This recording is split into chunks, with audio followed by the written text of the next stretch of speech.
Our next presenter is Michael Kurland, Managing Director at Arrowpoint Capital. Michael has over 20 years' experience across debt and lending markets, both in Australia and abroad. His presentation topic today is Income Investing, the Australian Private Corporate Debt Opportunity. Welcome to the presentation, Michael. Thanks, Angelina, and thanks for the opportunity to present today. I'd like to talk about income investing and private debt and how Arrowpoint Capital fits into the arena. The presentation today will be about us, about the private debt markets, why Arrowpoint Capital, and open for investment, how to get involved in Arrowpoint Capital going forward. So, quick note about Arrowpoint. We're a mid-market lender in the Australian landscape. We provide flexible, purpose-driven corporate debt solutions to Australian and New Zealand businesses. We have highly regarded shareholders in the Victor Smorgon Group, Sandbar Investment, which is Darren and Barry Smorgon, and Stephen Kossoff, who's our chairman and head of our RC. And his claim to fame was the global CEO of Investec for over 20 years. Really, Arrowpoint doesn't aim for 5%, it doesn't aim for 20%. We aim for a cash return to investors in the early double digits with what we believe is low risk investment opportunities.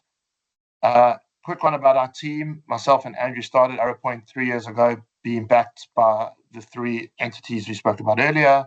Tanya recently joined us as head of distribution, also many years of experience in her fields. And Sean and Morgan are our analysts and associate directors, also many years of experience in credit. Our board and shareholders, I mentioned most of them earlier, led by Stephen and Peter Edwards, who's a non-executive director, the head of the Victor Smorgon Group. Our journey so far has been of relative success. We started in 2021. We did our first investment soon thereafter. Owing to our progress in June 2022, we expedited the launch of our first debt fund. We achieved our first milestone of 50 million of committed capital in March 2023. Importantly, we got capital back of our first deal we did in August 23. A terrific investment that was, which I'll talk about a bit later. And that is important because getting capital back is almost as important as lending capital in the debt world. We recently reached our next milestone of 100 million of committed capital across 14 investments, and we're now about to launch our second debt fund off the back of our first. Let's just turn out quickly to private debt. Effectively, private debt, as many of our viewers will know, is really non-bank debt. There are the definitions, but effectively that's what people mean by private debt, anything which is non-bank. And really, since the JFC, this graph shows the explosion of private debt, both on the international markets as well as in the Australian context. Really, the growing gap between the demand for capital on the borrower side and the supply of capital by the banks, which just, quite frankly, haven't been able to keep up. And just general retreat and conservatism amongst the banking world globally and in Australia. So Australia is no different. Private debt is really burgeoning and blossoming. And within the private debt world is, of course, private corporate debt, which is a subsector of private debt.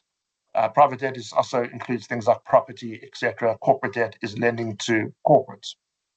An interesting quote recently announced by PwC is 1.5 million business owners employing almost 8 million people in Australia, 500 billion in GDP, are going to retire in the next decade.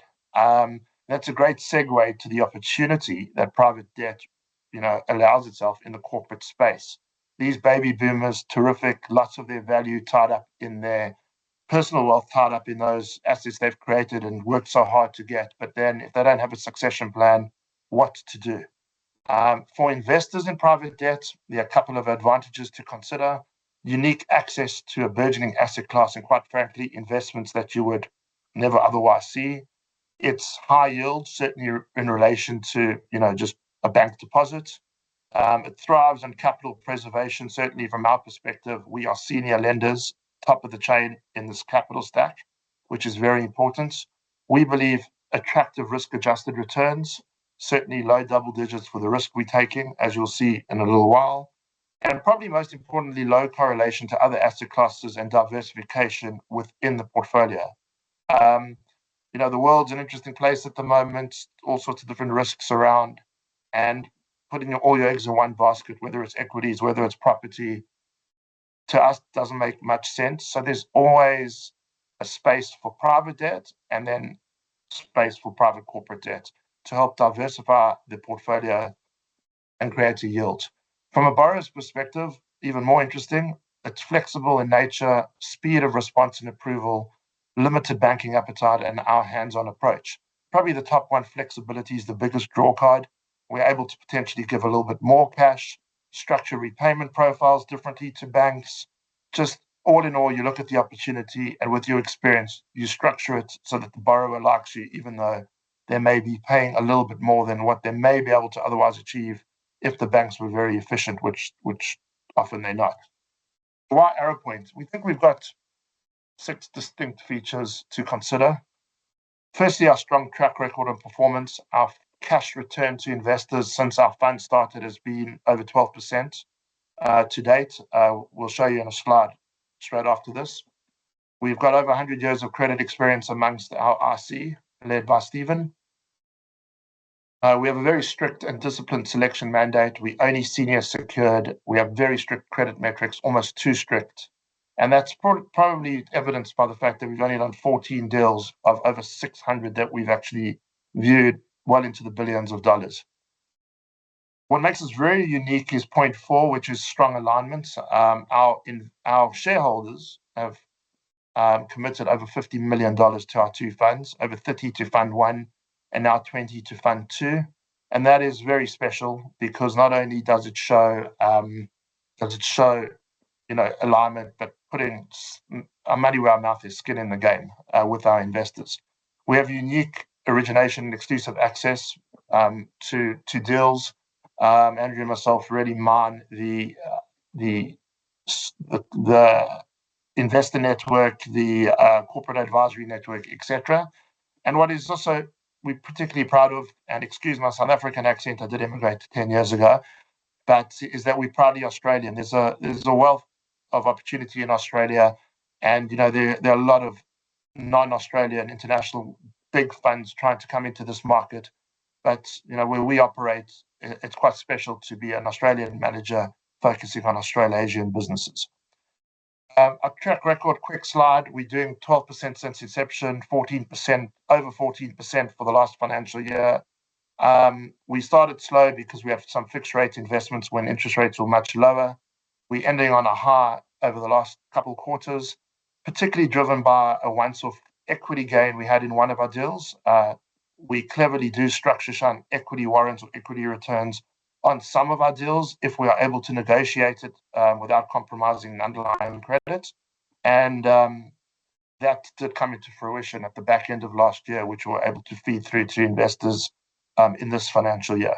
The dotted line there is more showing what our average yield to maturity would be if we never had the equity gains, around 11.5%. Many people would have seen this sort of slide where we sit in the investment universe. Top right is your riskier equity investments. Think of shares, private equity, etc. Bottom left is what you would call your senior debt, high yield, lower yielding, lower risk investments. We are in that sort of bucket. We believe we're between infrastructure debt and real estate debt. So importantly, our deals are yielding, to investors around 11%, 600, 700 points above, term deposits, which we believe on a very low risk profile. Quick one on our investment mandates. We purpose-driven growth acquisitions, buyouts. We only do senior loans, term debt and committed facilities. We focus on non-cyclical industries, well-positioned businesses, good management team, stable cash flows, back to basics really in terms of lending. Our geography is only Australia and New Zealand. Our borrower size is typically 2 million plus EBITDA, so it has to be profitable and able to service out the gates. Our loan size is anywhere between 2 and 40 million. Sweet spot's probably 10 to 15. We have our usual protections for any lender, and our tenor is typically 3 to 4 years. Importantly, where we don't invest, and with a focus on ESG, your typical exclusions, tobacco, gambling, adult entertainment, armaments, etc. And we avoid sectors like property development, direct mining, early stage, turnaround, distressed, lending to lenders. Effectively, we focus on what we believe we're good at. So think of sectors like manufacturing, recycling, clean energy, swim schools, transportation, education, those sorts of sectors which we can easily get a handle of. Just to bring everything to life, I thought I would cite a recent deal that we did. It's to a business called Sharps Australia. A lovely husband and wife couple found this acquisition. Again, baby boomer generation selling. We put in a $6 million senior secured facility for the buyout. They put in a significant amount of equity to effect the buyout. Sharps is a leading national vehicle hazard inspection business. So lo and behold, I never knew, but 60,000 cars on average are stolen in Australia per year. Everyone that's stolen before they're returned to either the owners or the smash repairers have to be checked for all sorts of hazards, whether it's drugs, syringes, broken glass, you name it, and in the weirdest and wonderful places in a car. So they have a full suite of hazmat suited guys or girls going into these vehicles and inspecting for a price before it goes to the next phase. The reason we like that business, over 20 years of solid experience, blue chip customers, think of insurance companies, strong alignment with equity, as I mentioned, strong historical performance. Unfortunately, cars are continuing to be stolen. That's just the raw reality of the environment in which we live, and few national competitors. So a very strong cash flow business, very important in the whole ecosystem in which it lives, and just a great all-round deal from a particularly cash flow perspective for us. Full circle, we opened for investment in a few weeks, targeting again 10% per annum cash return. Our shareholders are putting in over $20 million, around $20 million into the fund. It offers the same diversification that I mentioned earlier. We believe we now have the track record, the performance, the experience, and importantly, a strict investment mandate. Stick to your knitting is really an important mantra to live by. And again, we're an Australian manager supporting Australasian businesses, just looking to find good deals with good people. If you are interested in investing or want to find out more, obviously through InvestmentMarkets website or just directly with us, very happy to meet whoever wishes to understand a bit or to find out a bit more and take it from there. Thank you, Michael. Do you have time for 2 questions? Yeah, sure. Can you share any positive or negative experiences you've had with any investments? Yeah, so on the negative side, last year we did have one unfortunate investment. We backed a leading manufacturing business to make an acquisition. Soon after that acquisition, 12 interest rate hikes meant that the acquisition that they made was floundering. We worked tirelessly with the management team to try and get it right, to try and get their business right. But unfortunately, with 6 months of working tirelessly with them, we had to take action as senior lender, bring in the receiver who then worked with us and sold all the assets of the business. Pleasingly, we got all our money back as senior lender with interest and even penalty interest, but it was a difficult process. Not something I wish upon anyone. We got out well because we were the senior lender, but again, not a process we would like to repeat, but a testament to, I guess, of our experience getting out. On the positive side, that investment which yielded terrific returns, that particular investment was in the telco space, a leading supplier to Telstra. Within a year, they had a great acquisition themselves to make. They needed to raise equity, and one of the major banks wanted to take us out because it was doing very well. We fortunately did negotiate some equity warrants in that particular deal, given the speed at which we were able to execute it when we did the deal.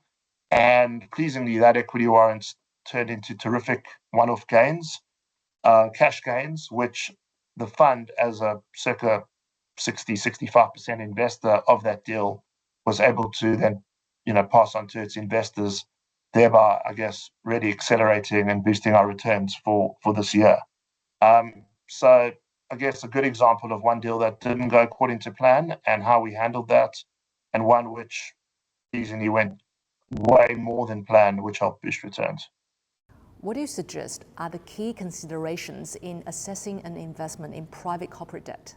I think the most important thing what we look for in our borrowers is probably what investors should look for in us is the who before the what. Relationships are everything. Trust is everything. So an investor probably has to want to believe or feel that private debt should be in their portfolio, away from, let's say, property or equities, and then private corporate debt as part of the subsector, whether it's 1, 5, 10% of their portfolio, that's for them to decide. Once they get to that stage of wanting to invest in private corporate debt, then decide whether you want a local international manager or a mix of each, some big names that people would know, some smaller names. And then once you go local, it's really, there aren't that many of us. Each of us in the local space have our own nuances and strategies. But at the end of the day, it's the people. So, you have to like who you're dealing with and trust who you're dealing with. And we hopefully have the mixture of all between experience, alignments, good pedigree, etc. That's for everyone to decide. But that's the most important thing. Relationships. Invest with who you trust and who you like is probably the biggest message I can have before you get into the credit of underlying deals and structure and all that sort of stuff. Thank you, Michael. Thanks, Angelina. I appreciate the opportunity to present.